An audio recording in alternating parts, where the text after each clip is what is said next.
জামাই ষষ্ঠীর দিন থেকে দেখছি চারিদিকে সাজগোজ আর খাওয়া দাওয়ার ভিডিও। আমি দুটোর একটাও করিনি, সোজা মেয়েদেরকে আর জামাইদেরকে নিয়ে মাঠে চলে এসেছি নিজেদের জমির থেকে টাটকা টাটকা শাকসবজি তুলবো বলে।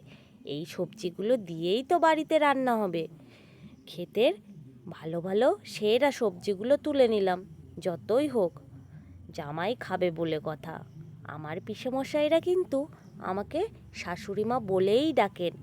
পড়ন্ত বিকেলে ঠান্ডা হাওয়ায় বাড়ির সকলে মিলে খুব আনন্দ মজায় এক ব্যাগ সবজি তুলে নিলাম। তারপর সন্ধ্যাও হয়ে আসছে, বাড়িও ফিরতে হবে।